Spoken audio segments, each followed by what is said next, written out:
بسم الله الرحمن الرحيم. الشيطان اللعين الرجيم.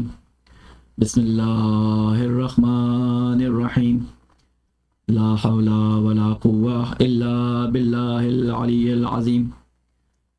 نحمده ونستعينه ونستغفره ونشكره ونتوسل إليه ونتوكل عليه.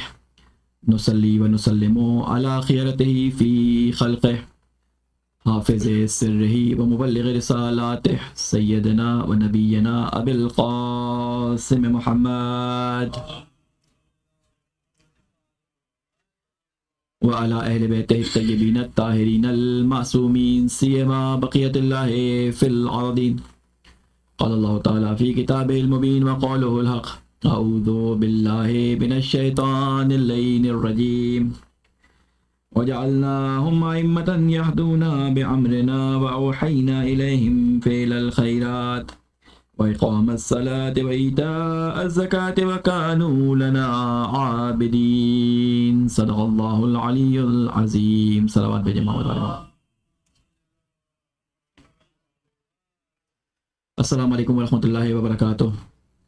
سب سے پہلے آپ تمام مومنین مومنات اور سننے والوں کو ماہ محرم حرام کی تعزیت پیش کرتا ہوں اور اپنی جانب سے اور تمام مومنین مومنات کی جانب سے امام زمانہ کی خدمت میں آپ کے جد امام حسین علیہ السلام کی مظلومانہ شہادت کی تسلیت اور تعزیت پیش کرتا ہوں.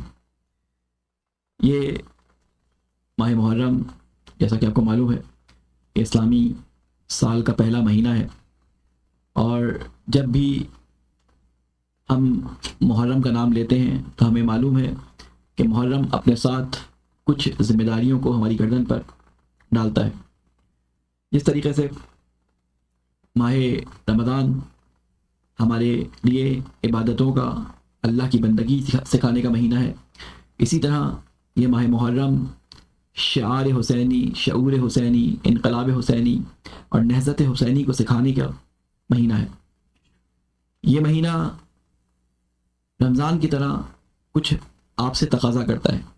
جیسے ہم رمضان میں اللہ تعالیٰ سے کچھ عہد و پیمان کرتے ہیں، اللہ تعالیٰ کی اس رحمت کا جس کا اس نے رمضان مبارک کے مہینے میں وعدہ دیا ہوتا ہے کہ اے میرے بندے، تو جتنا بھی گناہ گار ہے، تیرے پاس جتنے بھی گناہوں کے پہاڑ جتنے بوجھ موجود ہیں، تو میری بارگاہ میں سچے دل سے پلٹ جا، ان گناہوں سے توبہ کر لے، میں تیرے گناہوں کو ایسے معاف کر دوں گا جیسے گویا تو نے کوئی گناہ نہیں کیا.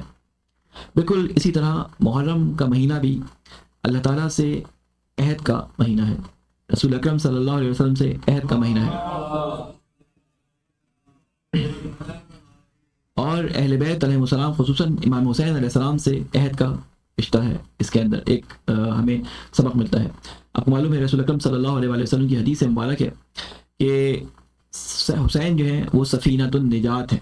ایک شخص امام صادق علیہ السلام کے پاس آیا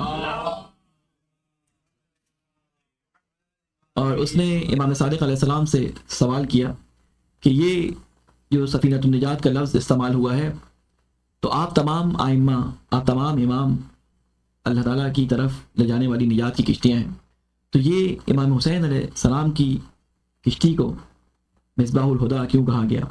ان کی ایک خاص اہمیت کیوں ہے؟ ہمارے امام صادق علیہ السلام نے ایک طولانی جملہ بیان کیا، اس کا خلاصہ یہ تھا. امام کہتے ہیں کہ ہم سب سفینہ نجات ہیں، خدا کی طرف ہدایت دینے والی، خدا کی طرف لے جانے والی کشتیاں ہیں، لیکن حسین کی کشتی سب سے سریتر اور سب سے جیسے کہتے ہیں کہ سرعت کے ساتھ اللہ تک پہنچاتی ہے. یہ ایسا سفینہ ہے، یہ ایسا وسیلہ ہے کہ جو اس وسیلے سے جڑ جاتا ہے، جو اس وسیلے کے دامن کو تھام لیتا ہے، وہ بہت تیزی سے اللہ تعالیٰ کی طرف جاتا ہے. میں انشاءاللہ اگر مجھے موقع لگا تو میں آخر میں کچھ واقعات کچھ بیان کروں گا کہ کس طرح لوگ امام حسین علیہ السلام کا دامن پکڑنے کی وجہ سے سیکنڈوں میں اور جسے کہتے ہیں نا کہ دنوں میں اور ہفتوں میں اور مہینوں میں کیسے کیسے تبدیل ہوئے ہیں. کچھ مثالیں تو آپ سنتے ہی رہتے ہیں، لیکن بعض میں نے آپ سے کہا نا کچھ ایسے گمنام سپاہی بھی ہوتے ہیں کہ جن کے ذکر نہیں ہوتے، لیکن ان کا مقام ان کے خاتمے سے ہمیں نظر آ جاتا ہے کہ ان کا مقام کیا تھا. یہ ان کے زندگی کے اختتام سے ہمیں پتہ چل جاتا ہے کہ یہ اللہ کے، ان کے آل کے، اللہ کے رسول کی آل کے کتنے نزدیک تھے. تو انشاءاللہ میں آپ کے سامنے اس کو اگر موقع لگا تو بیان کروں گا. لیکن ابھی ہم نے جو اپنا ٹاپک آپ کے سامنے بیان کیا تھا وہ تھا سفیران کربلا، اور اسی ٹاپک کے تحت ہم نے آپ کے سامنے کچھ چیزوں کو بیان کیا. یہ سورہ انبیاء کی یہ آیت جس میں اللہ تعالیٰ یہ فرماتا ہے کہ ہم نے قرار دیا اماموں کو جو ہمارے امر سے ہدایت کرتے ہیں، یعنی ان کی ہدایت کا جو سورس ہے وہ ہمارا حکم ہے، یعنی ہمارا حکم ان کی طرف آتا ہے تو یہ تمہیں ہدایت کرتے ہیں. کیونکہ اللہ تعالیٰ نے جب انسان کو پیدا کیا تو اس کے پیدائش کا مقصد یہ رکھا کہ اس کو اللہ تعالیٰ تک جانا ہے. اصل میں ہم ہدایت سے اردو زبان میں ایک الگ مطلب لیتے ہیں. ہدایت کا مطلب ہوتا ہے وہ رہنمائی جو کسی راستے کی طرف آپ کو گائیڈ کرے، ٹھیک ہے نا، جو آپ کو کسی راستے کی طرف جانے کا طریقہ بتائے، اس کو آپ کے لیے بالکل جیسے کہتے ہیں نا اس کا لوکیشن اس کی آپ کے لیے ایگزیکٹ واضح کر دے کہ آپ کو پہنچنا کہاں ہے اور کس طریقے سے پہنچنا ہے اور کیا کیا اس کے اندر آپ کو مشکلات آئیں گی، وہ ساری چیزیں اس کے اندر بیان کی جائیں کہ اس مشکلات سے بچنا کیسے ہوگا، وہ تمام چیزیں بیان کی جائیں.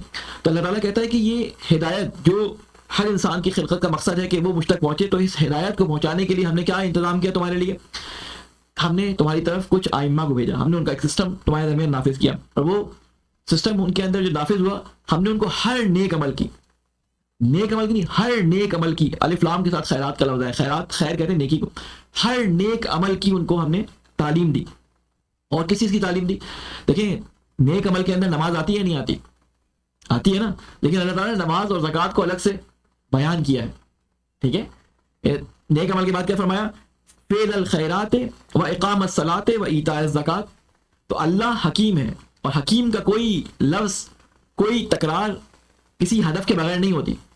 جب اس نے کہہ دیا تھا ہم نے ان کو نیکیوں کا حکم دیا ہے اور یہ نیکیاں تم تک پہنچاتے ہیں، تو نیکیاں جو ہیں اس کی لسٹ اگر آپ گننا شروع کریں تو نماز سب سے پہلے درجے پہ ہے، لیکن اللہ تعالیٰ نے نماز اور زکوٰۃ کو الگ الگ اس کے ساتھ بیان کر دیا. اس کی وجہ علماء کیا بیان کرتے ہیں؟ اس کی وجہ علماء یہ بیان کرتے ہیں کہ دیکھیں تمام کام نیکی ہوتے ہیں، لیکن یہ دو جو کام ہیں صلاۃ اور زکوٰۃ، یہ دو مربوط ہیں ایسے رشتوں کے ساتھ کہ جو ہر انسان کے ساتھ پیش آتے ہیں. نماز اس رابطے کو کہتے ہیں کہ جو انسان کا اپنے رب کے ساتھ ہوتا ہے. نماز وہ راستہ ہے، نماز وہ کام ہے کہ جس میں اللہ سے انسان کا اس کے بندے کا رابطہ ہوتا ہے، اور زکوٰۃ بندے اور بندے کے درمیان کے رابطے کا نام ہے. نماز اللہ اور اس کے بندے کے رابطے کا نام ہے، اور زکوٰۃ بندے اور بندے کے رابطے کا نام ہے. یعنی اللہ تعالیٰ اس دو صفات کو، ان دو عبادات کو الگ سے بیان کر کے فرما رہا ہے کہ کہیں ایسا نہ ہو کہ تم صرف مجھ سے معاملات میں اپنے تعلقات کو بہتر کرنے میں لگے رہو، بندوں کے ساتھ تمہارے معاملات خراب ہو جائیں. بندوں کو تم کہو کہ یہ تو خدا نہ خواستہ میری بلا سے جہاں بھی جانا ہے ان کو جائے، میرا الو سیدھا ہو گیا، میری جنت پکی ہو گئی، میں بس اپنا کام کروں، میرا اللہ تعالیٰ سے رابطہ ہے، میں نماز شب پڑھتا ہوں، میں روزے رکھتا ہوں، میں نے عمرے کر لیے، میں نے یہ کر لیا وہ کر لیا، میں یہ میں اللہ تعالیٰ کہتا ہے نہیں، میں نے تمہیں پیدا کیا ہے اکیلا، لیکن پیدا کیا ہے ایک معاشرے کے اندر رہنے کے لیے. انسان فردن پیدا ہوتا ہے، اکیلا پیدا ہوتا ہے، ایک اکائی کے طور پہ پیدا ہوتا ہے، لیکن اس اکائی کو کسی معاشرے کا حصہ بننا ہوتا ہے، اس سے ایک معاشرہ تشکیل دینا پڑتا ہے. کیوں یہ معاشرہ اللہ تعالیٰ نے بنانے کا حکم دیا؟ کہتا ہے میں نے بنایا ہی تمہیں اس لیے ہے کہ تم ایک معاشرے کی تشکیل کرو جس میں بہت سارے لوگ مل کر میرے حکم کے مطابق اس معاشرے کو چلا سکیں. اللہ تعالیٰ نہیں امتحان کے لیے، وہ انشاءاللہ موقع لگا تو آئندہ مجلسوں میں اس کو بیان کروں گا، لیکن ابھی کہنے کا مقصد کیا کہ اللہ تعالیٰ نے ایک خاص مقصد کے لیے ہمیں بھیجا، اس کی ہدایت کے لیے اللہ تعالیٰ نے ان کے اوپر وحی کی، اور میں سے دو اعمال کا علیحدہ سے ذکر کیا. اور وہ دو اعمال کون سے؟ وہ دو اعمال ہیں کہ ایک رابطہ اللہ کے ساتھ اقامت صلاۃ، اور ایک رابطہ بندوں کے ساتھ اطاعت زکوٰۃ. یہی رابطہ ہمارے اور امام کے درمیان بھی ہمیں نظر آتا ہے. یہی رابطہ ہمیں امام اور اپنے درمیان نظر آتا ہے. وہ کس طریقے سے؟ امام ایک طرف مربوط ہوتا ہے اللہ تعالیٰ کے ساتھ، ایک طرف مربوط ہوتا ہے بندوں کے ساتھ.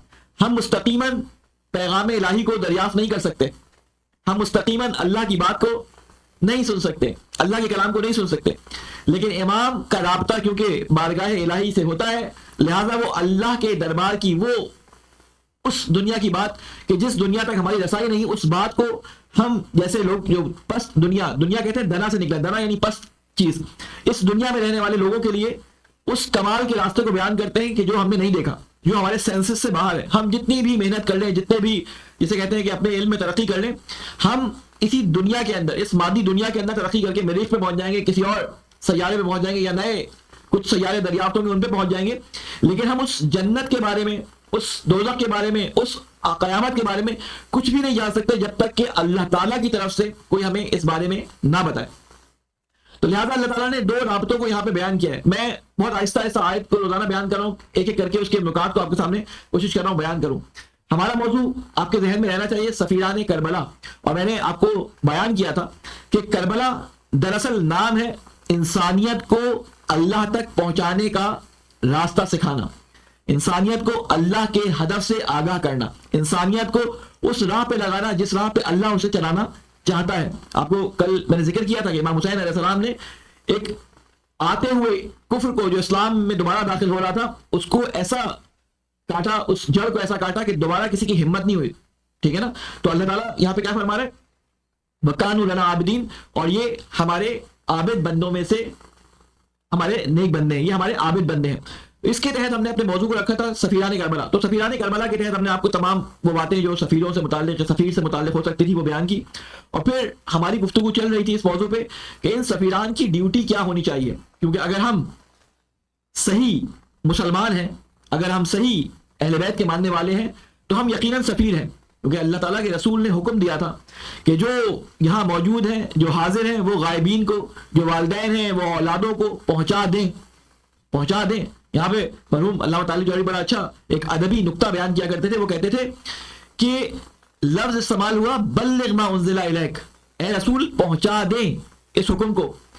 عربی زبان میں ابلاغ یہ بھی پہنچانے کے معنی میں آتا ہے، خداوند نے یہ نہیں کہا ابلاغ کر دیں۔ تبلیغ یہ بھی پہنچانے کے معنی میں آتا ہے، ٹھیک ہے، تبلیغ مانے بھی پہنچانا ہوتا ہے۔ تو اللہ تعالیٰ نے لفظ استعمال کیا بلغ، اسی لفظ بلاغہ سے استعمال کیا، آرڈر ہے۔ فرق کیا ہے، عربی زبان سے آشنائی جن لوگوں کو ہے وہ سمجھتے ہیں کہ تبلیغ ہوتا ہے ایک دفعہ کسی بات کو پہنچا دینا، ایک دفعہ تبلیغ کا مطلب ہوتا ہے کسی بات کو بار بار پہنچانا، اور ابلاغ ہوتا ہے ایک دفعہ کسی بات کو پہنچا دینا۔ آپ کہتے ہیں ذرائع ابلاغ، اخبار چھپتا ہے اس کو کیا کہتے ہیں، ذرائع ابلاغ، یعنی آپ نے ایک دفعہ خبر کو پہنچا دیا، وہ خبر پہنچ گئی، ذرائع ابلاغ کے ذریعے آ گئی۔ ایک دفعہ خبر کو پہنچانا کیا کہلاتا ہے، ابلاغ، اور بار بار اس خبر کو دہرایا جائے اسے کہتے ہیں تبلیغ۔ یہ جو ایڈورٹائزمنٹ ہوتی ہے عربی زبان میں سے تبلیغ کہتے ہیں، ٹھیک ہے نا۔ ایڈورٹائزمنٹ کیا ہوتی ہے، بار بار وہ اشتہار آپ کے جسے کہتے ہیں مجلس کے درمیان آ کے جو ہے وہ آپ کا جو ہے وہ وقت ضائع کرتا ہے، 30 سیکنڈ کم از کم لگتے ہی لگتے ہیں اس کو، تو کیا ہوتا ہے ابلاغ۔ تو اللہ تعالیٰ نے حکم دیا کہ بلغ، یعنی بار بار اس کو تکرار کرو، بار بار اس حکم کو تکرار کرو، یعنی اس کی تبلیغ کرو۔ لیکن ہم دیکھتے ہیں کہ یہ حکم اللہ تعالیٰ کے رسول نے بظاہر ایک ہی دفعہ پہنچایا، غدیر کے مقام پر یہ حکم اللہ تعالیٰ کے نبی نے ایک ہی دفعہ پہنچایا۔ کیا پہنچایا کہ وہ ساری بات آپ کو معلوم ہے غدیر میں کیا ہوا۔ لیکن اگر ہم اس پہ تھوڑی سی توجہ دیں، اللہ کے رسول نے اس لفظ کی نزاکت کو دیکھتے ہوئے اس کا انتظام کیا کہ یہ بار بار ریپیٹ ہوتا رہے، یہ بار بار ریپیٹ ہوتا رہے۔ تو اس کے لیے کیا انتظام کیا، کہا کہ جو شاہدین ہیں وہ غائبین تک یہ پیغام پہنچا دیں، جو باپ ہیں وہ اپنے بیٹوں تک پہنچا دیں، یعنی جو لوگ یہاں موجود ہیں وہ ان لوگوں تک جو یہاں پہ حاضر نہیں ہے پہنچا دیں۔ تو آج تک وہ ابلاغ جو ہے مسلسل تکرار ہو رہا ہے، یعنی اللہ تعالیٰ نے جو حکم دیا تھا اس کی ابتدا رسول اکرم نے کی تھی، اور آج ہم سب بعنوان سفیران کربلا یا سفیران حسین یا سفیران اسلام، ہم سب کی یہ ڈیوٹی ہے کہ ہم اس پیغام کو آگے پہنچاتے رہیں۔ تو اسی پیغام کو پہنچانے کے لیے یہ ساری مجالس، یہ ساری محافل، ان کا سلسلہ ہوتا ہے، اور کچھ لوگ جن کے علم میں اللہ تعالیٰ نے اضافہ رکھا تھوڑا سا، جو 2 کتابیں آپ سے زیادہ پڑھ گئے، وہ آ کے اپنے علم کو آپ کے سامنے دہراتے ہیں، علماء سے سنی ہوئی باتوں کو آپ کے سامنے جو ہے تکرار کرتے ہیں۔ اور وجہ کیا ہوتی ہے، وجہ یہ ہوتی ہے کہ آپ بھی اس علم سے جو انہوں نے بڑی محنت کے ساتھ، بڑے جسے کہتے ہیں توجہ کے ساتھ اور بڑے جذبے کے ساتھ دور دراز جا کے حاصل کیا، اس کو آسان الفاظ میں آپ تک پہنچا دیں۔ ایک عالم کا کام کیا ہوتا ہے، عالم کا کام یہ ہوتا ہے جیسے کبوتر اپنے بچے کو غذا کھلاتا ہے نا، کہ سخت باجرے کا دانہ لے کے آتا ہے یا کسی گندم کا دانہ لے کے آتا ہے، اس کو اپنے دہن کے اندر اس طرح چباتا ہے، اتنا زیادہ اس کے لیے، اس کو بچے کے لیے حلوہ کر دیتا ہے کہ جب وہ اپنے چھوٹے سے بچے کو جب تازہ متولد ہوتا ہے، جب ڈالتا ہے تو یہ بچہ آسانی سے اس کو ہضم کر لیتا ہے۔ تو عالم کا کام بھی یہ ہوتا ہے کہ بجائے اس کے کہ ثقیل قسم کی اصطلاحات استعمال کرنے کے، وہ آسان الفاظ میں لوگوں کی سطح کے مطابق ان کو وہ بات سمجھائے۔ اور ہر نبی کو اللہ تعالیٰ نے یہی حکم دیا کہ علی قدر عقولہم، ہر نبی نے اپنے زمانے کے لوگوں کی عقلی سطح کے مطابق ان سے گفتگو کی۔ اگر ہر نبی اپنی سزا کے مطابق ان سے گفتگو کرتا تو ان کو تو بات سمجھ ہی نہیں آنی تھی. مولا علی علیہ السلام کے خطبات جو آج تک لوگوں کو سمجھ نہیں آتے، اس کی ایک بڑی وجہ یہ ہے کہ مولا علی علیہ السلام نے آتی دنیا تک لوگوں کے لیے پیغام دینا تھا. تو ان کی اگر آپ تحریروں کو، ان کے آپ خطبوں کو دیکھیں تو ہر زمانے میں لوگوں نے اس سے اپنے لیے مطالب نکالے. جیسے قرآن مجید سے انسان ہر زمانے میں اپنے لیے مطالب نکالتا ہے، تو ہر شخص جس کے اندر جتنی عقل ہوتی ہے وہ اس قرآن مجید سے یا اس حدیث رسول سے یا نہج البلاغہ کے ان خطبوں سے اپنے مطابق خبر جو ہے وہ حاصل کرتا رہتا ہے. اسی طرح ہے نا، تو اللہ تعالیٰ کے رسول نے فرمایا کہ تم اس پیغام کو آگے پہنچاؤ. تو ہم اس پیغام کو جب آگے پہنچانا چاہتے ہیں تو امانت کا حق کیا ہوتا ہے کہ امانت کو اسی طریقے سے پہنچایا جائے کہ جس طریقے سے امانت حاصل کی جاتی ہے. اگر اس کو کسی اور طریقے سے توڑ مروڑ کے پہنچایا جائے تو آپ نے اس کا مطلب گویا کہ امانت میں خیانت کر دی. تو کوشش یہ کرنی چاہیے کہ ہم سب کو، یعنی میں اپنی بات نہیں کر رہا، ہم سب کو جو یہاں بیٹھے ہیں کہ جو اس امانت کو آگے پہنچانا اپنا وظیفہ سمجھتے ہیں تو اس امانت کو صحیح سے حاصل کرنے کی کوشش کریں.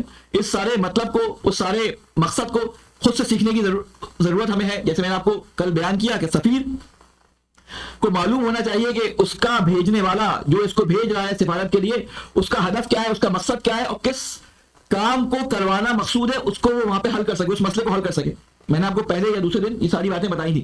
تو آپ اس چیز کو مد نظر رکھتے ہوئے ہم اپنی گفتگو کو آگے بڑھائیں گے کہ دیکھیں محرم میں ہمارا کام کیا ہوتا ہے. محرم میں ہمارا کام کیا ہوتا ہے؟ اگر سوال کریں تو اکثر لوگوں کا جواب ہمیں یہ ملتا ہے کہ جی محرم کس لیے مناتے ہیں؟ اس لیے مناتے ہیں کہ 2 آنسو ہم امام حسین علیہ السلام پہ بہائیں، ہمیں اللہ تعالیٰ قیامت کے دن معاف کر دے گا، ہمارے گناہوں کی بخشش ہو جائے گی، ہمیں جناب سیدہ کی شفاعت مل جائے گی. یہی مقصد ہے نا، یہی مقصد ہم سنتے آ رہے ہیں بچپن سے، یہی مقصد بتایا بھی جاتا ہے ہمیں. بالکل صحیح بات ہے، لیکن سوال یہ پیدا ہوتا ہے کہ کیا یہ مقصد ہے؟ میں آپ کو روزانہ سوالوں کی صورت میں بیان کر رہا ہوں. کیا یہ مقصد ہے؟ میں تھوڑا سا اس کو کھولتا ہوں. دیکھیں، گناہوں سے بخشش، شفاعت، یا مثال کے طور پہ جنت کی خوشخبری، دوزخ سے نجات، یہ سب بونس ہے، یہ سب نتیجہ ہے. مقصد کیا ہے؟ پہنچنا کہیں اور. مقصد کہیں اور پہنچنا ہے. مقصد امام حسین علیہ السلام کے مقصد کو یاد کرنا ہے، اس کے مقصد کے مطابق اپنے قدموں کو ان کے قدموں پہ رکھنا ہے. اس کے نتیجے میں ان کی تحریک میں جو ان کے اوپر ظلم ہوئے، اس کے نتیجے میں ہماری آنکھ سے جو آنسو آتے ہیں، وہ ہمیں نتیجے کے طور پہ جنت یا جسے کہتے ہیں کہ شفاعت یا تمام ان فیسلٹیز سے جو ہمیں ہمارے سامنے بیان کی جاتی ہیں، ان سے ہمیں بہرامند کرتا ہے. تو اصل کیا ہو گیا؟ مقصد ہے اس ہدف تک پہنچنا، اس کا نتیجہ ہے شفاعت. بات یہ ہو رہی ہے، مثال دوں میں بچوں کے لیے، اپنے نوجوانوں کے لیے. مثال کے طور پہ مجھے جاب آفر آتی ہے، میں رہتا ہوں یہاں مسیساگا کے اندر، مجھے جاب آفر آتی ہے، مثال کے طور پہ مونٹریال سے جاب آفر آتی ہے، اور میں اس جاب آفر کے مطابق کوالیفائی بھی کر رہا ہوتا ہوں. وہ کہتے ہیں کہ فلاں تاریخ کو، مثال کے طور پہ نیکسٹ ویک کی 27 تاریخ کو آپ کا انٹرویو ہے، آپ ان تمام کورسز کی جو آپ نے اپنی لسٹ میں لکھا ہے، آپ کا امتحان ہوگا اور آپ سے ہینڈ آن ٹیسٹ دیے جائیں گے. آپ نے اگر اس کو کوالیفائی کر لیا تو اتنے 000 یعنی 6 یا 7 ڈیجٹس کی جو ہے آپ کو تنخواہ مل جائے گی. اب سوچیں جب 6-7 ڈیجٹس کی بات آئے تو لوگ کیسے اپنا دن رات جو ہے وہ نیندیں حرام کر کے پڑھتے ہیں. ایسی ہے نا، آپ نے دیکھا ہوگا امتحانوں کے لیے. تو اب میں پوری تیاری کر کے بیٹھا ہوں اور ہفتے کی 27 تاریخ آ گئی اور میں نے پوری تیاری کر لی، سارے میں نے اس کے ہینڈ آن اور ساری چیزیں اس کی پریپیئر کر لی اور میں تیار ہو کے بیٹھا ہوں. انٹرویو کے وقت کال آتی ہے، کہتی ہے کہ جی آپ کا انٹرویو تھا. کہتے ہیں جی میرا انٹرویو، میری پوری تیاری ہے. وہ کہتے ہیں کہ جی تیاری تو آپ کی ہے لیکن آپ پہنچے کیوں نہیں آفس میں؟ تو آپ کہیں نہیں، میں نے تیاری تو پوری کر لی لیکن آفس وہ تو مجھے وہ بھی پہنچنا پڑ گیا. تو مقصد تھا مونٹریال، وہاں جا کے انٹرویو دینا تھا. ہم جتنی بھی تیاری کر کے بیٹھے رہے، اگر مقصد پہ نہیں پہنچے تو یہ ساری کی ساری تیاری بیکار. ایسی ہے یا نہیں ہے؟ تو اگر ہم ساری زندگی روتے رہیں، ساری زندگی امام حسین علیہ السلام پہ گریا کرتے رہیں لیکن اس مقصد کو حاصل نہ کر سکیں جس مقصد پہ پہنچانے کے لیے امام حسین علیہ السلام نے کہا، تو یہ گریا شاید بونس کے طور پہ ہمیں جنت پہ دلوا دے. لیکن شاید وہ جنت ایسی ہو کہ جب امام حسین علیہ السلام کی دیدار کرنا چاہیں تو کہیں کہ ابھی تو امام حسین کی خوشبو بھی ہم سے ہزاروں میل دور ہے. ہماری کیا خواہش ہوتی ہے کہ ہم جوار ائمہ علیہ السلام میں ہماری جگہ ہو. جنت کا وہ اسٹیج تو آپ کو مل جائے کہ چلو تمہیں جنت اس تمام کاموں کے بنا جنت دی نہیں جاتی ہے، جنت مل جائے گی. لیکن کیا وہ جوار ائمہ علیہ السلام جس کی ہم دعا کرتے ہیں، اس دعا کے مصداق ہم قرار پائیں گے؟ تو اس کے لیے تو محنت کرنی پڑے گی تھوڑی سی. اس کے لیے تو ہمیں دیکھنا پڑے گا کہ حسین علیہ السلام کا پیغام، حسین علیہ السلام کا مقصد کیا تھا. اگر ہم اس میدان میں آتے ہیں تو آپ حسین علیہ السلام کی زندگی پہ آپ کو نظر کرنی پڑے گی. میں نے جیسے آپ کو کہا تھا کہ آپ کو وہ کلام جو خود امام حسین علیہ السلام کی زبان سے نکلا ہے اس کو دہرانا پڑے گا, اس کو ایک دفعہ خود سے پڑھنا پڑے گا, میری زبان سے یا کسی اور عالم کی زبان سے یا کسی اور ذاکر کی زبان سے یا کسی مرثیہ خان یا کسی نوحہ خان کی زبان سے سننے میں وہ چاشنی نہیں آتی جو کہ خود امام کی زبان سے سننے میں سمجھ آتی ہے بات. ٹھیک, میں نے آپ کو امام رضا علیہ السلام کی ایک حدیث بیان کی تھی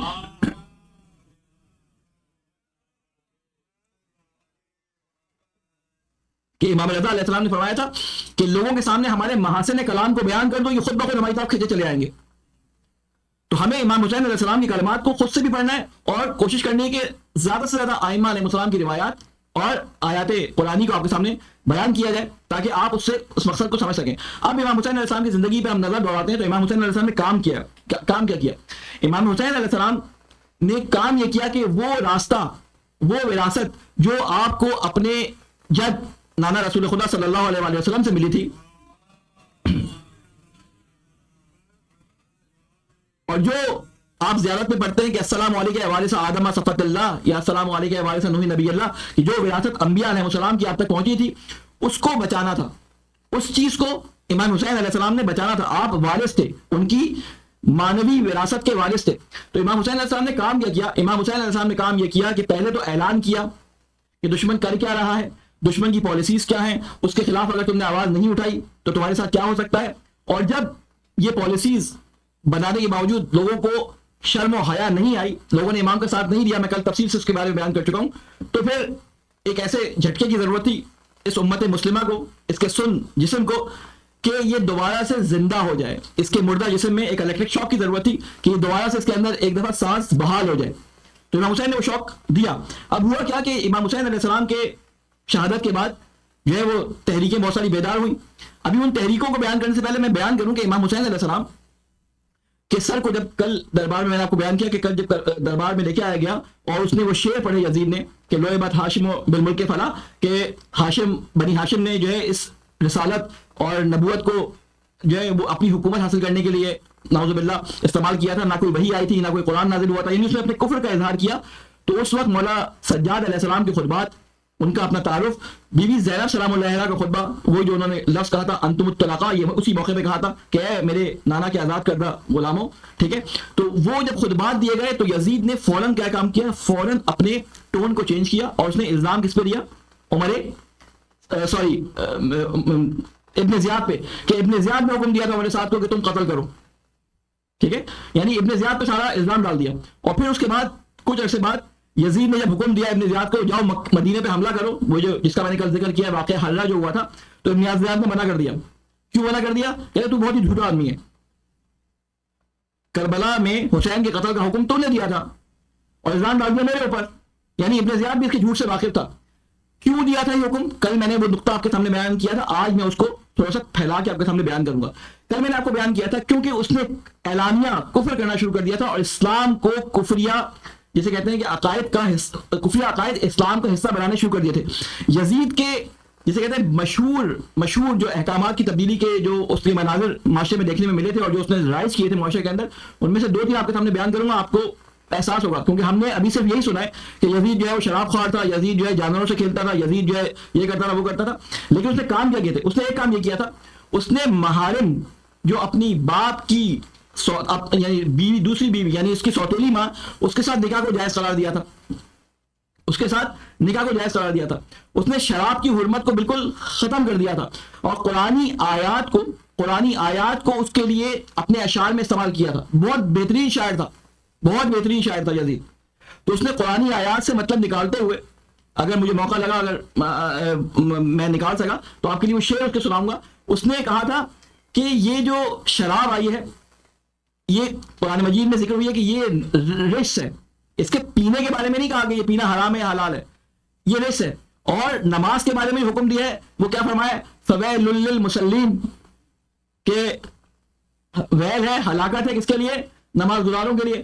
تو ان دونوں میں سے اس نے حکم کیا نکالا کہ پینے کے بارے میں اس نے کہا کہ تمہارے رب نے یہ نہیں کہا کہ ویل جو ہے تمہارے رب نے ان لوگوں کے بارے میں نہیں کہا جو شراب پیتے ہیں. اس کا شعر ہے, ابھی میرے ذہن میں شعر یاد نہیں, عربی کا شعر ہے, بلکہ ویل ان لوگوں کے بارے میں کہا جو نماز پڑھتے ہیں. ٹھیک ہے, نماز کو بالکل نچلا کر دیا تھا. تو اب یہ کفر کے اندر جا رہا تھا تو امام حسین نے کیا کیا, وہ ضرب لگائی اپنے خون سے اس کے اوپر. امام سجاد نے اس بات کو اس طرح سے بیان کیا کہ اس کو فوراً اپنے کفر سے نفاق کے اندر آنا پڑا. یہ فوراً اس نے منافقت کا لباس پہنا اور اس نے فوراً کیا کیا, ابن زیاد پہ الزام ڈال دیا اور پھر ان کو آزادی کا حکم دیا. اب اس کو دیکھیں کہ اس کا بیک گراؤنڈ دیکھیں, بیک گراؤنڈ کیوں اس پہ اتنا زیادہ امام حسین علیہ السلام اتنے زیادہ حساس تھے. کل میں نے آپ کو مولا علی علیہ السلام کا ایک واقعہ بیان کیا تھا کہ مولا علی علیہ السلام کو جب پتا چلا تھا کہ ایک شخص بت کی پرستش کر رہا ہے تو مولا نے اس 25 سال جس تلوار کو اندر رکھا تھا, ایک دفعہ وہ تلوار نکلی اور اس شخص کا گلا کاٹ دیا. تو اس 25 سال میں ایک دفعہ تلوار نکلی. کیوں مولا علی اتنے حساس تھے, کیوں مولا علی حساس تھے؟ اس کی وجہ یہ تھی کہ آپ کو معلوم ہونا چاہیے کہ یہ جو قوم مکہ کے اندر رہتی تھی یہ کس کی اولادوں میں سے تھی, کس کی اولادوں میں سے تھی, کس کی اولاد میں سے تھی؟ حضرت ابراہیم کی نسل میں سے جلدی آ رہی تھی. حضرت اسماعیل, آپ کو معلوم ہے کہ حضرت ابراہیم علیہ السلام نے حضرت اسماعیل کو یہاں چھوڑا تھا اور جو ایک قبیلہ جرہم یہاں پہ آ کے بسا تھا, حضرت اسماعیل علیہ السلام کی اس سے شادی ہو گئی تھی اور اس شادی کے بعد جو اولادیں ہوئیں اس نے ہی مکہ کو بسایا تھا. ٹھیک ہے نا, تو یہ اولادیں حضرت ابراہیم علیہ السلام کی نسل سے جلدی آ رہی تھی, لیکن حضرت ابراہیم علیہ السلام کی نسل میں ہونے کے باوجود بت پرستی سے اپنے دین کو نہ بجا سکے, بت پرستی ان کے درمیان آ گئی. حضرت موسیٰ علیہ السلام کے بعد صرف ایک امتحان اللہ نے چھوٹا سا لیا. بنی اسرائیل کی قوم کون سی قوم تھی؟ وہ قوم تھی کہ جو اللہ کی پسندیدہ قوم تھی, پسندیدہ, اس کی تعریفیں کی اللہ نے, چوزن پیپل, وہ اپنے آپ کو اسی وجہ سے کہتے ہیں. اللہ نے اس کی ہر بات مانی, یعنی ان کے منہ سے بات نکلتی تھی وہ پوری ہو جاتی تھی. آسمان سے انہوں نے کہا کھانا بھیجو, اللہ نے آسمان سے دسترخوان اتار دیا. آسمان سے کھانا پینا منو سلوا ان کے لیے نازل ہو گیا. اللہ نے کہا کہ دریا ان کے لیے شکافتہ ہو جائے, دریا ان کے لیے پھٹ گیا. ان کے لیے دھوپ صحرا میں اس کا انتظام یہ کیا کہ ایک بادل کا سایہ ان کے اوپر مسلسل ایک بادل رہتا تھا, اس کے سائے میں وہ رہتے تھے. اتنی زیادہ اللہ تعالیٰ کی رحمت کے باوجود انہوں نے کیا کیا, موسیٰ کو اللہ تعالیٰ نے بلایا کہ 40 دن کے لیے 30 دن کے لیے میرے پاس آؤ. آپ ذی الحجہ میں ایک نماز پڑھتے نا, ووعدنا ثلاثین لیلہ, یعنی اس کے اندر آپ وہ آیت پڑھتے ہیں قرآن مجید کی جس میں آپ کہتے ہیں کہ اللہ تعالیٰ نے 30 دن کے لیے موسیٰ کو بلایا اور 10 دن اس میں اضافہ کر دیے. تو موسیٰ جب جا رہے تھے تو انہوں نے حضرت ہارون علیہ السلام کو اپنا خلیفہ بنایا, اپنا وصی بنایا, اپنا جانشین بنایا اور کہا کہ میری امت کا خیال رکھنا, اور امت سے کہا کہ اس کی اتباع کرنا. جب موسیٰ چلے گئے تو موسیٰ کے جانے کے بعد 30 دن گزرے, اللہ تعالیٰ نے کہا موسیٰ 10 دن اور رک جاؤ. بعض دفعہ انتظار امتحان ہوتا ہے اللہ کا, یہ غیبت ایک انتظار ہے. آپ, میں جو بھی بات آپ کو کر رہا ہوں ہمیشہ اس کو آپ اس زمانے میں تطبیق دیں. یہ غیبت انتظار, غیبت میں انتظار, یہ عبادت تو ہے ہی ہے لیکن ہمیشہ عبادت کے ساتھ ایک امتحان جڑا ہوتا ہے. کل میں ذرا کل کا حوالہ لیتا ہوں کیونکہ میں جب بات کرتا ہوں تو وہ آگے 2-3 مجالس تک اس کو کیونکہ کام آتی ہے, تو میں اس لیے بار بار کل کا حوالہ دیتا ہوں, ریپیٹ نہ کرنی پڑے. کہ اللہ تعالیٰ کہتا ہے کہ میں نے کسی قوم کو جو ہے بغیر آزمائش کے نہیں چھوڑا. ٹھیک ہے, تم کیا یہ گمان کرتے ہو کہ تمہیں بغیر آزمائش کے چھوڑ دیا جائے گا اور جنت دے دی جائے گی؟ کسی قوم کو آزمائش کے بغیر نہیں چھوڑا. تو اب اللہ تعالیٰ نے حضرت موسیٰ کی قوم کا امتحان لینا تھا, کہا کہ موسیٰ 30 دن آئے ہو, 10 دن اور رک جاؤ. موسیٰ کا گیپ 1 دن بڑھا, 30 دن کے بعد 31واں دن ہوا, فتنوں نے سر اٹھایا, موسیٰ نہیں آئے, لوگ پریشان ہونے کے بعد انہوں نے کہا لے موسیٰ چلے گیا کہیں, خدا نہ خواستہ رہ گیا, اللہ میاں نے اپنے پاس ہی رکھ لیا موسیٰ کو. ٹھیک ہے, 2 دن گزرے, سامنے کھڑا ہوا, اس نے کہا جو تمہارے پاس سونا ہے میں تمہیں بتاتا ہوں, خدا سے تمہاری ملاقات موسیٰ سے بات کر, موسیٰ اللہ سے بات کرتے ہیں تمہارے لیے, لاؤ میں تمہارے لیے ایسی چیز بناؤں جو اللہ سے تمہارے رابطے کا ذریعہ بنے. اس نے سب کا سونا جمع کیا, ایک بچڑا بنایا اس کو پگلا کر, اور بچڑا بنانے کے بعد اس میں سے آواز نکلی, انہوں نے بچڑے کی پوجا شروع کر دی. اب یہ سارا واقعہ قرآن مجید میں بیان ہوا ہے. ٹھیک ہے, میں کوئی کہانی نہیں سنا رہا, قرآن مجید میں ساری باتیں آئی ہیں. اب اس کی تفسیر آئیے بائبل میں اور مختلف علماء نے تفاسیر کے اندر اس کو بیان کی ہے. تو اس کے اندر اللہ تعالیٰ نے جب موسیٰ کو واپس بھیجا اور موسیٰ 40 دن کے بعد آئے تو دیکھا کہ ان کی قوم بت پرستی میں ہے, یعنی موسیٰ کی قوم بت پرستی میں مبتلا ہو گئی. موسیٰ کے ہوتے ہوئے موسیٰ کی قوم بت پرستی میں مبتلا ہو گئی, اور جب مبتلا ہوئی تو موسیٰ نے آگے پہلا کام کیا کیا, قرآن مجید کیا کہتا ہے اس کے بارے میں, حضرت ہارون علیہ السلام کو پکڑا اور کہا تو نے میری قوم کا حال کیا کر دیا. تو حضرت ہارون علیہ السلام نے ایک آیت پڑھی کہ یہ قوم نزدیک تھا کہ مجھے قتل کر دے, میں نے آپ کی باتوں پہ پیروی کرتے ہوئے ان کو سمجھانے کی کوشش کی, اللہ کی طرف دعوت دی, لیکن انہوں نے میری بات نہیں مانی. یعنی کیا کہ جب غیبت امام کا زمانہ ہوتا ہے تو اس زمانے میں فتنے سر اٹھاتے ہیں, اور جب فتنے سر اٹھاتے ہیں اور جب امام نزدیک نہ ہو تو جو اخلاص کے ساتھ زندگی گزارنے والے لوگ ہوتے ہیں وہی صرف فتنوں سے بچ پاتے ہیں, لیکن جو اکثریت کے ساتھ چل رہے ہوتے ہیں وہ فتنے میں ڈوب کے بت پرستی شروع کر دیتے ہیں. تو اللہ تعالیٰ کے اس غضب کو موسیٰ کے غصے میں انہوں نے دیکھ لیا کہ اللہ بھی غضبناک ہے, موسیٰ بھی غضبناک ہے, تو کہا کہ موسیٰ توبہ کرتے ہیں, فوراً توبہ کرتے ہیں. تو موسیٰ نے اللہ تعالیٰ سے کہا کہ ان کی توبہ قبول کر لیں. اللہ تعالیٰ کی لاڈلی قوم تھی. اللہ نے کہا ایک شرط پہ توبہ قبول کروں گا. یہاں سے ہمیں دو باتیں سیکھنے کو مل رہی ہیں کہ ہر چیز کی توبہ یہ نہیں ہوتی کہ آپ دو ہاتھ ماریں توبہ توبہ توبہ. یہ توبہ نہیں ہوتی ہر چیز کی. ہر چیز کی توبہ الگ ہوتی ہے. اللہ نے کہا ان کی توبہ کا طریقہ یہ ہے. اللہ تعالیٰ نے 3 یا 4 ان کے توبہ کے وہ بتائے کہ توبہ کے بعد ان کے ساتھ ہوا کیا. ان میں سے ایک آپ کے سامنے بیان کر رہا ہوں کہ اللہ تعالیٰ نے حکم دیا کہ ان کی توبہ یہ ہے کیونکہ انہوں نے کیا کیا ہے, ولایت کے امتحان میں فیل ہوئے ہیں. تم نے جس کو ولی بنایا تھا ولایت کے امتحان میں فیل ہو کے انہوں نے بت پرستی شروع کر دی ہے. تو ان کی سزا یہ ہے کہ ان سے بولو کہ ننگی تلواریں لے کر اور یہاں تلواریں لے کر اندھیرے میں رات کی تاریکی میں ایک دوسرے کے سامنے کھڑے ہو جائیں جن لوگوں نے یہ شرک والا کام کیا تھا. اور جب موسیٰ آپ ان کو حکم دیں تو یہ تلواریں ایک دوسرے پہ چلانا شروع کریں. اور جب تک میں حکم نہ دوں, موسیٰ نے کہا, اس وقت تک ان تلواروں کو روکنا نہیں. تو ان کی توبہ کیسے قبول کی؟ ان کے لیے اللہ نے حکم دیا, موسیٰ نے ان کو کہا کہ تلواروں سے ایک دوسرے کو کاٹنا شروع کرو. باپ نے بیٹے کو, بیٹے نے باپ کو, بھائی نے بھائی کو, ٹھیک ہے نا, ایک دوسرے نے اندھیرے میں نظر نہ آتے ہوئے ایک دوسرے کو قتل کر دیا. پھر اللہ کی طرف سے حکم آیا موسیٰ آپ روک دو. کئی ہزار لوگ اس قتال کے اندر جو اللہ تعالیٰ کی طرف سے حکم کی وجہ سے ہوا تھا توبہ قبول کرنے کے لیے, اس میں لوگ مارے گئے. یعنی انہوں نے موسیٰ کے زمانے میں بت پرستی کی اور بعد میں بھی بت پرست ہو گئی ہے. ٹھیک ہے نا, یہ بعد میں ابھی اس کا ذکر نہیں ہے. اب دوسری چیز حضرت عیسیٰ علیہ السلام, میں آپ کو لے کے آنا چاہوں امام رسول اکرم صلی اللہ علیہ وسلم تک. دوسرے قوم کون سی تھی؟ حضرت عیسیٰ علیہ السلام. حضرت عیسیٰ علیہ السلام کے جانے کے بعد انہوں نے ماڈرن بت پرستی شروع کی. پہلے انہوں نے کہا عیسیٰ جو ہے وہ نعوذ باللہ خدا ہے. پہلے کہا عیسیٰ اللہ ہے. پھر انہوں نے کہا نہیں بہت زیادہ ہو گیا. انہوں نے کہا کہ نہیں, اللہ ہے, یہ اللہ کے بیٹے ہیں اور ایک روح القدس ہے. ایک ٹرائنگل انہوں نے بنا دیا. ٹھیک ہے, اب جدید مسیحیت کے اندر ایک بت رکھا ہوتا ہے, وہ اس کی پرستش کرتے ہیں. یعنی بت پرستی کو روک نہیں سکے. جو حضرت عیسیٰ کی تعلیمات اس انحراف کے بعد اس بت پرستی کو ماننے والوں سے روک نہ سکی. اب تھا رسول اکرم صلی اللہ علیہ وسلم کا زمانہ.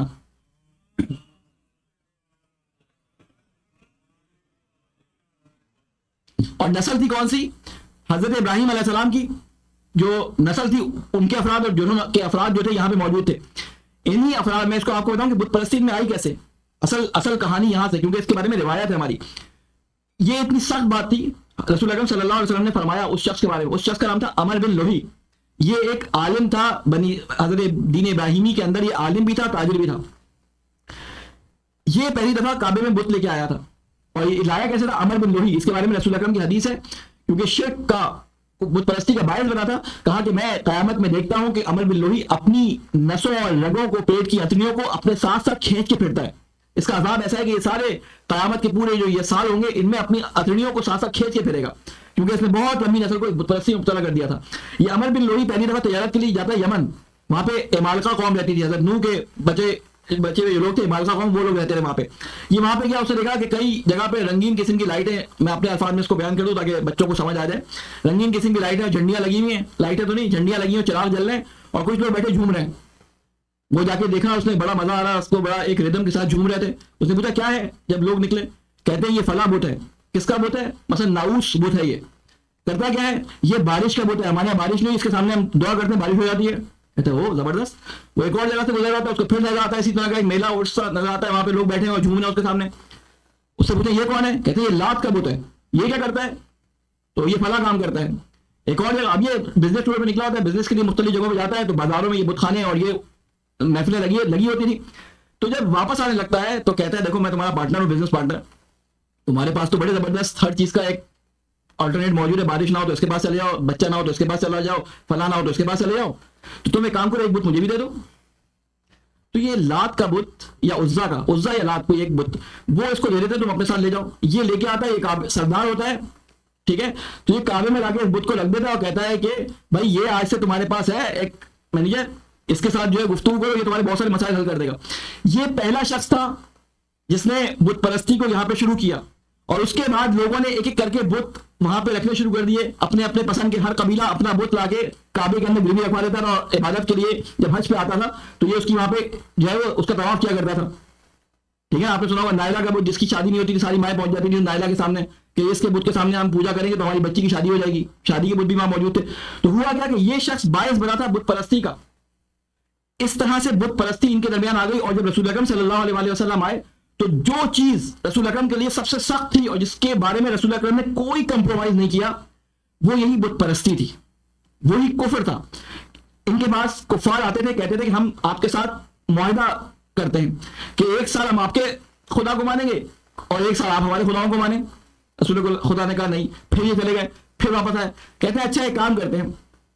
مختلف انہوں نے کنڈیشن پیش کی کہ آپ جو ہیں وہ ہمارے بتوں کی عبادت کر لیں, ہم آپ کے خدا کی عبادت کر لیں گے, اس طرح کچھ عرصے اس طرح تقسیم کر لیتے ہیں. اللہ کے رسول نے ان کی ایک بات نہیں مانی کہ نہیں, بت پرستی تو کسی بھی طرح قابل قبول نہیں ہے. اور یہی وجہ تھی کہ جب فتح ہوا ہے مکہ تو مولا علی علیہ السلام کو اپنے دوش پہ بٹھا کے رسول اکرم نے پہلا کام کیا ہے, بتوں کو توڑوایا ہے. یعنی انبیاء علیہ السلام کے کاموں میں سے یہ کام تھا کہ اسلام کے اندر بت پرستی کی کوئی جگہ نہیں ہے, چاہے وہ بت پرستی مانوی ہو چاہے وہ بت پرستی ظاہری ہو.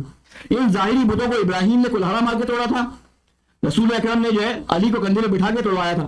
اور اسی بت کو جو باطنی صورت میں, شخصیات کی صورت میں اور مختلف حکومت کی صورت میں امام حسین علیہ السلام کے سامنے یزید کی صورت میں موجود تھا, اس بت کو اگر نہیں توڑتے تو کبھی بھی یہ کفر اس اسلام سے نکل نہیں پاتا. کیونکہ ہم قوموں کا حال دیکھ چکے تھے کہ مسیحیت بت پرستی سے نہ بچ سکی, یہودیت بت پرستی سے نہ بچ سکی, ابراہیمی دین بت پرستی سے نہ بچ سکے. تو امام حسین علیہ السلام کو کام ایسا کرنا تھا کہ اس کے بعد کسی کی ضرورت نہ ہو کہ کوئی کفری عقائد کو اعلانیہ جو ہے وہ اسلام میں داخل کر سکے.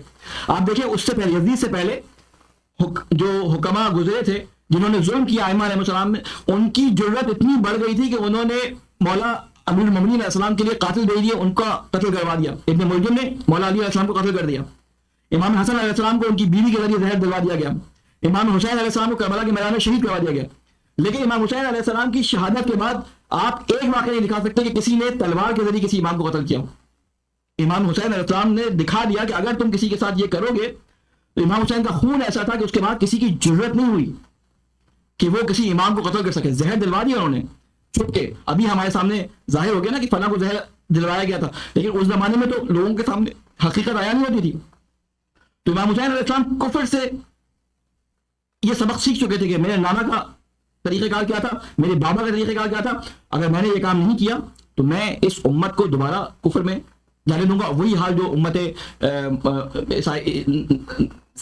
عیسائیوں کا ہوا تھا, وہی حال جو امت موسیٰ کا ہوا تھا, وہی حال مسلمان امت کا ہو جائے گا. اللہ تعالیٰ نے وعدہ کیا تھا کس چیز کا قرآن مجید میں کہ میں حفاظت کروں گا. یہ کہا تھا کہ میں لوگوں کی حفاظت کروں گا, تمہارے عقائد کی حفاظت کروں گا؟ نہیں, اللہ تعالیٰ نے یہ نہیں کہا تھا. یہ کہا تھا تمہاری نمازوں کی حفاظت کروں گا, یہ بھی نہیں کہا تھا اللہ تعالیٰ نے. قرآن مجید میں جو اللہ تعالیٰ نے کہا ہے جس کی حفاظت کا, وہ کیا کہا تھا, نحن نزلنا الذکر وإنا لہ حافظون. میں حفاظت کروں گا اس قرآن کی, میں نے اس ذکر کو نازل کیا اور اس ذکر کی میں ہی حفاظت کروں گا. تو حفاظت کا وعدہ صرف قرآن کا تھا, باقی چیزوں کو بچانا اس قرآن کی تعلیمات کے نتیجے میں تھا. اور امام حسین علیہ السلام نے جگہ جگہ اس قرآن کے بارے میں ہمیں نصیحت فرمائی ہے. آپ اگر اپنی محفلوں میں دیکھیں نا تو بہت شرمندگی کے ساتھ کہنا پڑتا ہے کہ ہماری محفلوں میں وہی چیز کرنا ہے جس چیز کے لیے امام حسین علیہ السلام نے شہادت کے لیے مہلت مانگی تھی.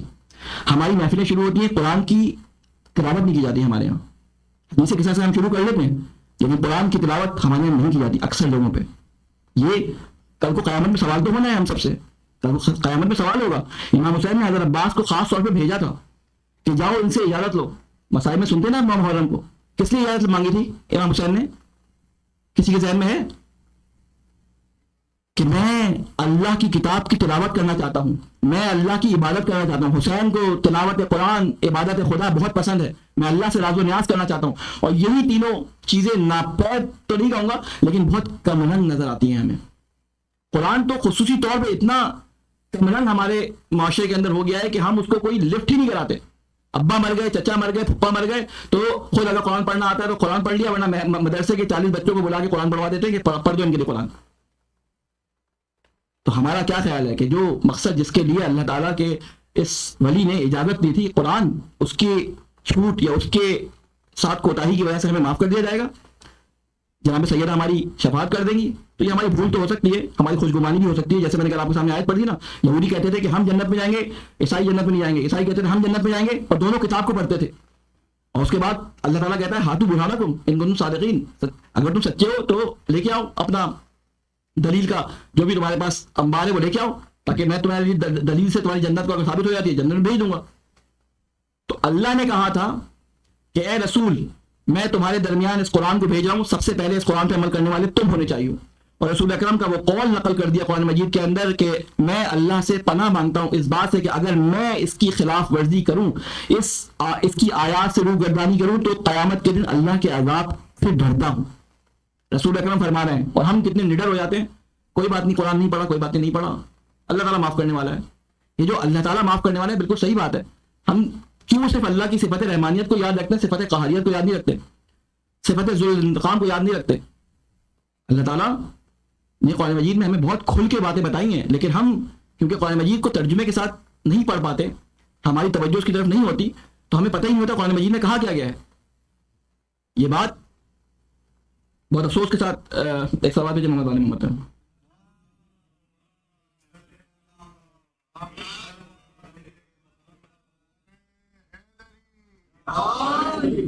یہ کہنی پڑتی ہے کہ میں الحمدللہ مجالس کے سلسلے میں مختلف مساجد کے اندر میرا جانا ہوتا ہے، جہاں پہ مختلف سنڈے سکولز ہیں، مختلف پروگرامز وہاں پہ ہوتے ہیں. میری ملاقات کچھ ایسے ٹیچر سے ہوئی جو 15 سال سے 10 سال سے سنڈے سکولز کے اندر پڑھا رہے ہیں. سنڈے سکول میں کیا پڑھایا جاتا ہے آپ کی نظر میں؟ دین، قرآن، اسلام، ائمہ علیہ السلام کی سیرت، یہی پڑھایا جاتا ہے نا. اتفاق سے انہوں نے ان کی مت ماری گئی تھی، انہوں نے مجھے کہہ دیا کہ آپ ہمارے یہاں جو ہے نا وہ قرآن کو لوگوں کے لیے پڑھائیں. کیونکہ میری ایکسپرٹیز قرآن میں ہے تو میں کام یہ کرتا ہوں کہ میں نے کچھ کورس ڈیزائن کیے ہوئے کہ جن لوگوں کو قرآن پڑھنا نہیں آتا، اردو ترجمہ جن کا نہیں آتا، ان لوگوں کو جن کو عربی نہیں آتی ان کو اردو سکھاتا ہوں. 15 دن کا ان سے ٹائم لیتا ہوں کہ 15 دن آپ مجھے دیں، 15 دن میں آپ کو قرآن کا 60% لفظی ترجمہ سکھا دوں گا. ہزاروں اسٹوڈنٹ میں پڑھا چکا ہوں. میں نے ان کو یہ بات بتائی، ان کو بڑا پسند آئی، جوش میں آ گیا. انہوں نے کہا آ جائیں مولانا صاحب ہمارے یہاں. میں چلا گیا. تو میں نے کہا ایک سب سے پہلے آپ بلائیں اپنے ان لوگوں کو جو پڑھاتے ہیں ٹیچر، ان کو بلائیں تاکہ میں ان سے پہلے بات چیت کروں، پھر تاکہ وہ اپنے بچوں کو آگے پڑھا سکیں. جب میں نے پڑھایا تو ان میں سے بہت سارے ایسے لوگ تھے جن کو نماز کا ترجمہ تک نہیں آتا تھا. جو 15 سال سے پڑھا رہے تھے نماز کا ترجمہ نہیں آتا تھا ان کو. تو اس کے دن کے بعد سے میں نے سوچ لیا کہ جب بھی میں نماز پڑھاتا ہوں یا کوئی دعا پڑھاتا ہوں بڑی، تو میں بجائے اس کے کہ عربی زبان میں اس کو پڑھوں، میں اس کا اردو ترجمہ پڑھتا ہوں تاکہ لوگوں کو پتہ ہو اللہ سے مانگ کیا رہے ہیں. ایسا نہ ہو اللہ سے مانگ پوچھ رہا ہو، اللہ تعالیٰ بھیج جو ہے اللہ تعالیٰ یہ کیا آ گیا اوپر سے. مانگے کچھ اور، اللہ سے کہیں کہ اللہ تعالیٰ تو ہمارا امتحان لے لے، اور اس دعا میں کہہ رہے ہیں کہ ہمیں امتحان میں جو ہے وہ پورا کرنے کی توفیق نہ. اللہ کہتا ہے ٹھیک ہے میں امتحان دیتا ہوں، بچہ مر گیا، پھر اللہ کو بڑا بڑا کہنا شروع کرتے بھائی آپ نے بات ہے امتحان سے مانگا ہمیں، دعا میں تو یہ کہا تھا آپ نے. تو تمہیں پتہ نہیں ہوتا ہم کیا مانگ رہے ہیں. تو بعض دفعہ اسی لیے کہا گیا کہ بعض دفعہ قرآن کو پڑھنا والا جو ہے قرآن اس پہ لعنت کر رہا ہوتا ہے، قرآن پڑھنے والے پہ لعنت کر رہا ہوتا ہے. ابھی قرآن مجید اپنے بارے میں خود فرماتا ہے کہ قرآن اس کو ہدایت دیتا ہے جو قرآن سے ہدایت لینا چاہتا ہے. جو ہدایت نہیں لینا چاہتا اس کو قرآن ہدایت بھی نہیں دیتا. خود یہ قرآن کی آیت ہے. میں آپ سے پہلے میں درخواست کر چکا ہوں کہ جو بھی میں آپ سے بات کروں گا اس کے پیچھے یا تو کوئی آیت قرآنی ہوگی یا کوئی حدیث ہوگی، اور یہ آیت قرآنی کا ترجمہ بیان کر رہا ہوں. اگر کسی کو چاہیے آیت کیونکہ میرے سامنے نہیں ہے تو میں اس کو آیت فراہم پرووائڈ بھی کر سکتا ہوں. انشاءاللہ کسی اور مجلس میں تفصیل سے قرآن کا مرثیہ آپ کے سامنے پڑھوں گا، کیونکہ قرآن اور اہل بیت کو جدا نہیں کیا سکتا. یہ جو ہم کہتے ہیں نا کہ ہم اہل بیت کے چاہنے والے ہیں لیکن ہمارے گھر میں قرآن نظر نہیں آتا، تو وہ اہل بیت ڈپلیکیٹ اہل بیت ہوتے ہیں جن کو ہم مان رہے ہوتے ہیں. اور جس گھر میں قرآن بہت ہوتا ہے اہل بیت نظر نہیں آتے، وہ بھی ڈپلیکیٹ قرآن ہوتا ہے جس کو کہہ رہے ہوتے ہیں ہم اس کو مانتے ہیں. یہ رسول اکرم نے فرما دیا تھا کہ یہ دونوں آپس میں جدا نہیں ہو سکتے. جہاں آپ کو قرآن نظر آئے گا وہاں اہل بیت بھی نظر آئیں گے، جہاں اہل بیت نظر آئیں گے وہاں قرآن بھی نظر آئے گا. یہ رسول کے الفاظ ہے، قول الحق، اس کا قول سچا ہے، سچا رسول ہے، صادق. اللہ کے کلام کے علاوہ کچھ بولتا ہی نہیں ہے. تو ہمیں قرآن مجید کے اوپر تھوڑی سی میں انشاءاللہ کچھ دنوں میں آپ کی سماعتوں پہ کچھ آیات پڑھ کے زیادہ سناؤں گا. ابھی تک تو میری مجالس کے اندر آیات کا میں ابھی تک تو مقدماتی گفتگو آپ کے سامنے کر رہا تھا، لیکن اب ہماری اصل گفتگو شروع ہو گئی. تو پہلا مقصد کسی صفی حسین کا کیا ہو سکتا ہے کہ وہ اس مقصد کو اس جگہ سے لے جو اس کی صحیح سورس ہے. اور دین حاصل کرنے کی پہلی سورس کیا ہے؟ دین حاصل کرنے کی پہلی سورس کیا ہے؟ قرآن مجید. اور دوسری سورس کیا ہے؟ سیرت رسول اکرم صلی اللہ علیہ وآلہ وسلم. ٹھیک ہے. اور رسول اکرم صلی اللہ علیہ وسلم کی سیرت کے اندر ہی ائمہ علیہ السلام کی سیرت بھی آ جاتی ہے. حدیث سورس ہے لیکن اصل سورس جو ہے سیرت ہے. کل انشاءاللہ بیان کروں آپ کے سامنے. تو اس سیرت کو سمجھنے کے لیے ہمیں اور اس قرآن کو سمجھنے کے لیے ہمیں یہ دیکھنا پڑے گا کہ اس نبی نے، اس امام نے، جسے ہم امین المومنین السلام کہتے ہیں یا امام صادق السلام جن کے ہم اپنے آپ کو جانے والا کہتے ہیں، انہوں نے اس کے بارے میں کہا کیا ہے. لیکن پہلا رتبہ کس چیز کو ہے؟ قرآن کو ثقلین تمہارے درمیان چھوڑے رہا ہوں. ثقلین کہتے ہیں ثقل بھاری چیز. تو ثقل اکبر بڑا ثقل کون سا ہے؟ قرآن مجید. ثقل اکبر کون ہے؟ ائمہ علیہ السلام اہل بیت کے اطہار. ٹھیک ہے. خود امام صادق علیہ السلام فرماتے ہیں کہ جب ہماری کوئی بات تم تک پہنچے تو اس کو قرآن پہ پرکھو. اگر قرآن کے مطابق ہو تو اس کو لے لو, اگر قرآن کے مطابق نہ ہو تو اس کو چھوڑ دو. تو ہم پرکھیں اس وقت ہم قرآن آتا ہوں. میں آپ سے کہوں یہاں پہ بیٹھے, میں اکثر یہ مثال دیتا ہوں, لوگ کہتے ہیں انگوٹھی والی مثال ہمیشہ دے دیتے ہیں. میرے ہاتھ میں یہ انگوٹھی نظر آ رہی ہے, آپ کو نظر آ رہی ہے؟ اس میں ایک نگینہ لگا ہوا ہے. یہ کوہنور ہیرے کا ٹوٹا ہوا ایک ٹکڑا ہے. نظر آ رہا ہے آپ کو؟ اور سے دیکھیں ذرا اس کو, سمجھ رہے ہیں؟ کہتے ہیں مولانا صاحب 3 سیڑھیاں آپ کو اوپر بٹھا دیا, اس کا مطلب یہ تھوڑی ہے کہ آپ جو بولیں گے مان لیں گے. کیوں آپ نے کہا یہ بات؟ اس لیے آپ نے یا تو کوہنور ہیرے کے بارے میں پڑھا ہوا ہے یا آپ نے اس کو تصویر میں کہیں دیکھا ہے. آپ جانتے ہیں اس کے بارے میں, اس کی قیمتی ہونے کے بارے میں, اس کی قیمت کے بارے میں جانتے کہتے ہیں آپ, اور آپ کی اوقات کی کوہنور ہیرا آپ کے ہاتھ میں کیسے آ گیا؟ اور وہ ایسے رنگ کا ہوتا ہے, ہیرا تو ہوتا ہی ٹرانسپیرنٹ ہے. تو کیوں آپ نے کہا؟ اس لیے آپ ہیرے کو پہچانتے تھے. کوہنور ہیرے کے بارے میں یا ہیرے کے بارے میں آپ کو معلومات تھی, لیکن جس چیز کے بارے میں معلومات ہی آپ کو نہ ہو, اس کے بارے میں جو آپ کے ساتھ جو کہتا ہے آپ کے واہ واہ نالے حیدر ہوتا رہے گا. ابھی آنے سے پہلے ابھی پتہ نہیں ایک میرے پاس ایک وہ کوئی کسی نے مجھے ریل بھیجی, وہاں سے یہ کیا مولانا علی نے کہا ہے. میں نے سنا عجیب, بہت عجیب قسم کا بیان کرنے میں مناسب نہیں یہاں پہ. تو میں نے کہا یار یہ اصل اس بات کو نہیں مانتی. اتنی جھوٹی حدیثیں اور جھوٹی آیتوں کے ترجمے آپ کو ملیں گے سوشل میڈیا کے اوپر کہ آپ ان کو قرآن سمجھ کے آپ سمجھتے ہیں کہ قرآن ہے اور یہ حدیث ہے, اور اسی بنیاد پہ عقیدے بناتے ہیں. واٹس ایپ کے عقیدے اور یہ فیس بک کے عقیدے ہمارے بہت سے لوگوں کے. واٹس ایپ پہ جسے کہتے ہیں نا کہ بننے والے علماء اور واٹس ایپ پہ بیٹھنے والے مناظر بہت سارے ہمیں ملیں گے, لیکن صحیح عقیدہ بھائی واٹس ایپ سے فیس بک سے نہیں آنا. صحیح عقیدہ کہاں سے آنا ہے؟ قرآن مجید سے آنا ہے. اور قرآن مجید سے اس وقت آئے گا جب ہمیں قرآن مجید سمجھ آئے گا.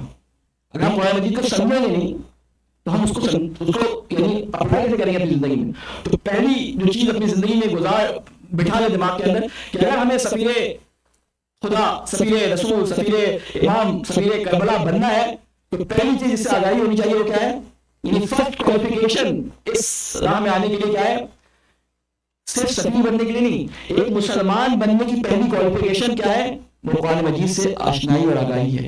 پہلے یہاں ہمارے زمانے میں بچے کی بسم اللہ کرائی جاتی تھی, بچہ تاکہ موٹیویٹ ہو, اس کو بسم اللہ پڑھا کے قرآن اس میں کھلوایا جاتا تھا. آج کے زمانے میں کیا کرایا جاتا ہے کہ وہ بچے کی پروم پارٹی ہے, اس میں کیا ہے, آج بچہ بڑا, ہماری بیٹی بڑا خوش ہے, اس پہ جشن منائے جاتے ہیں. انشاءاللہ ہمارے یہاں ایسا نہیں ہوتا, اور دوسری پارٹی بہت ساری آ گئی ہیں, یہ بسم اللہ والی پارٹی ختم ہو گئی ہے. ایسا ہی ہے نا, پہلے زمانے بچوں کی آمین کرواتے تھے جب وہ قرآن ختم کرتے تھے. آج ڈگری لے کے آتے ہیں تو ساری گرینڈ دعوت کر دی جاتی ہے. آج مولانا صاحب اگر بچے کو قرآن مجید کا ترجمہ پڑھانے لگے تو کہتے ہیں مولانا اپنی فیس نہ بڑھائیں, بس ترجمہ ورجمہ چھوڑیں, آپ قرآن ختم کریں تاکہ ہمیں آمین کرنی ہے, گھر والوں کو نیا گھر بھی دکھانا ہے اس آمین کے بہانے. میں اگر کسی اور ملوک کی باتیں کر رہا ہوں تو آپ مجھے بولے مولانا صاحب جی کیا باتیں کر رہے ہیں, ایسا نہیں ہوتا ہمارے یہاں. قرآن مجید کے استعمالات آپ کو اپنے معاشرے کے اندر پتہ ہے سارے کے سارے. قرآن آیا ہے, وہ کہتا ہے کہ میں اس مردہ زمین کو زندہ کر دیتا ہوں. قرآن مردہ زمینوں کو زندہ کرنے کے لیے آیا, قرآن مریضوں کو شفا دینے کے لیے آیا. ہم نے مردوں کے کنارے پڑھنا شروع کر دیا, جو مر نہ بھی رہا وہ بھی قرآن سن کے مر جائے. کیوں؟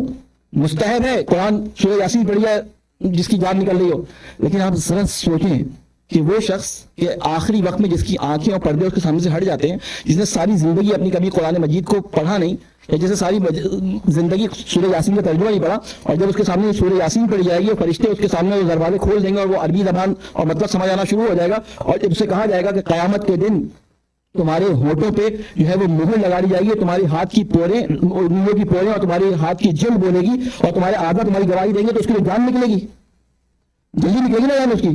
ساری عمر تو اس نے کبھی یہ سوچا نہیں تھا کہ میرے ہاتھوں کے اعضاء یہ جاسوس ہیں اللہ کے, یہ آنکھیں میری جاسوس ہیں اللہ کی, جو میں دیکھ رہا ہوں یہ اللہ تعالیٰ کی سی سی ٹی وی کیمرے میرے پاس لگے ہوئے ہیں, اس کا ریکارڈ سارا وہاں سے ہو رہا ہے.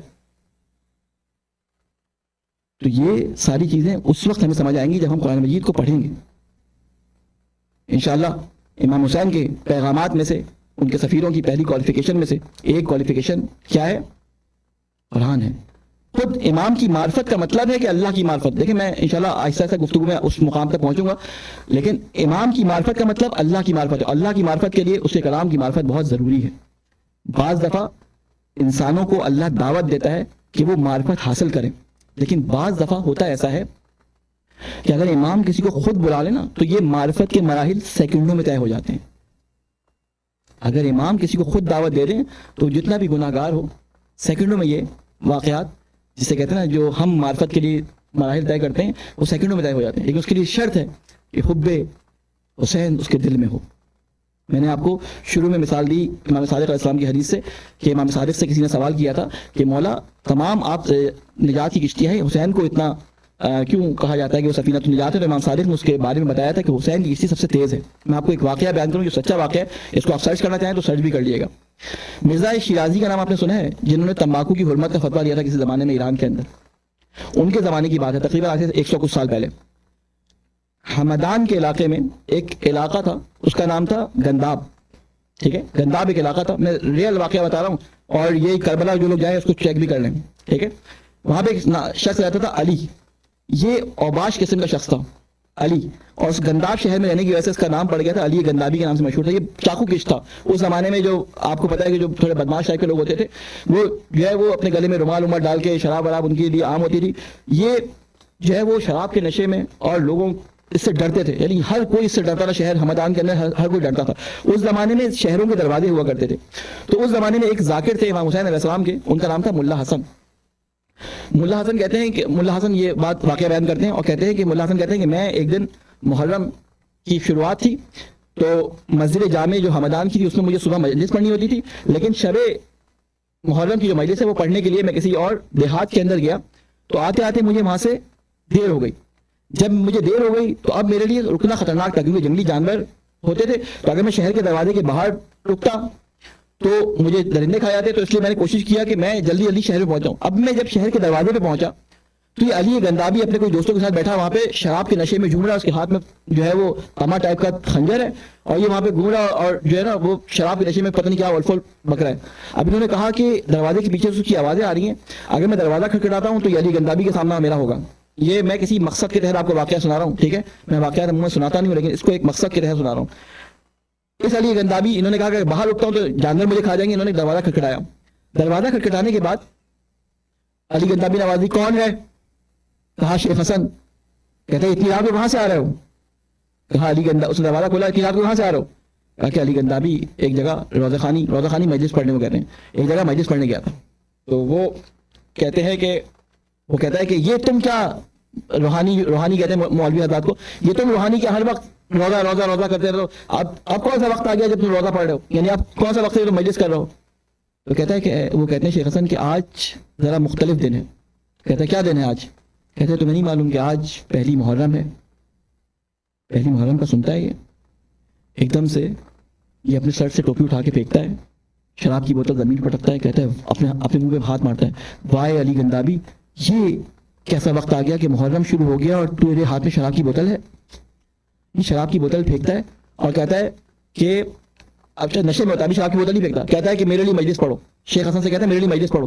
وہ شیخ حسن کہتے ہیں کہ مجلس کے لیے جگہ چاہیے ہوتی ہے، وہ جان چھڑانا چاہتے ہیں کہ یہاں سے نکلیں، کہتے ہیں مجلس چاہیے ہوتی ہے، لوگ سننے والے ہونے چاہیے اور ممبر ہونا چاہیے، بیان کرنے کا ایک موقع ہونا چاہیے۔ کہتا ہے کہ یہ لوگ میرے ساتھ بیٹھے ہیں، یہ سارے تمہاری مجلس سنیں گے، پڑھو۔ کہتے ہیں ممبر نہیں ہے، کرسی نہیں ہے، تو کیا کرتا ہے یہ اپنے ہاتھ زمین پہ رکھتا ہے جیسے گھوڑا بنتے ہیں اور کہتا ہے یہ ممبر ہے اس پہ بیٹھو، اور کہتا ہے کہ اب زیادہ ادھر ادھر کی باتیں نہیں کرنا، سیدھا ابوالفضل کی مصائب پڑھو۔ اب علی گندابی کی جان نکل رہی ہوتی ہے، کس طرح یہاں سے جان چھوڑائیں؟ اب کہتے ہیں کہ میں توسل کرتا ہوں مولا ابوالفضل عباس سے اور مجلس پڑھنا شروع کرتا ہوں۔ کہتے ہیں میں مجلس پڑھتا جاتا ہوں، اے اہل حرم سید و سردار نہیں احمد، علمدار نہیں احمد، علمدار نہیں احمد۔ کہتے ہیں میں شعر پڑھتا جاتا ہوں، میں دیکھتا ہوں کہ جس ممبر پہ میں بیٹھا ہوں اس میں لرزش آنی شروع ہو گئی، وہ کہاں پر آئے؟ تھوڑی دیر بعد کیا دیکھتا ہوں کہ علی گندابی سالوں قطار گریا کر رہا ہے۔ تھوڑی دیر بعد کہتا ہے شیخ حسن میرا ایک کام کرو گے؟ کہتے ہیں نجف کی طرف رخ کر کے اپنے مولا علی سے کہو کہ علی گندابی توبہ کرتا ہے، اس سے غلطی ہو گئی، آج کے بعد کبھی اس شراب کو ہاتھ نہیں لگائے گا۔ علی گندابی مولا علی کے لیے اس کو گواہ بنا کے توبہ کرتا ہے۔ اگلے دن شیخ حسن مجلس پڑھتے ہیں اور مجلس کے بعد کہتے ہیں کہ لوگوں تمہارے لیے خوشخبری ہے۔ کہتے ہیں کیا ہوا؟ کہتے ہیں خوشخبری یہ ہے کہ علی گندابی نے توبہ کر لی ہے۔ لوگ علی گندابی کے گھر پہنچتے ہیں، تو اس کی بیوی دروازہ کھولتی ہے, کہتے ہیں علی گندابی کو بھیجو, ہمیں اس سے ملنا ہے. کہتے ہیں علی گندابی تو رات کو آیا تھا, اس کی آنکھیں سوجی ہوئی تھی رو کے, اس نے اپنا ایک بیگ اٹھایا, اس میں 2-4 کپڑے ڈالے اور کہتے ہیں میں جا رہا ہوں. کہتے ہیں کہاں چلا گیا؟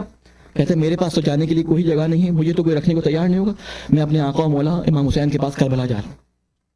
یہ کربلا چلا جاتا ہے, کچھ عرصے کربلا امام حسین کے پاس رہتا ہے, اور جب ذرا اپنے حواس میں آتا ہے, اپنے گناہوں سے توبہ کر لیتا ہے, تو یہ نجف منتقل ہو جاتا ہے امام علی علیہ السلام کے دربار میں.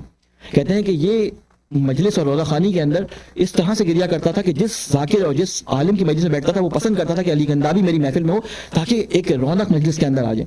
کہتے ہیں کہ آیت اللہ محسن حکیم اور آیت اللہ مرزا شیرازی یہ پسند کرتے تھے کہ علی گندابی ان کی مجالس میں آئے.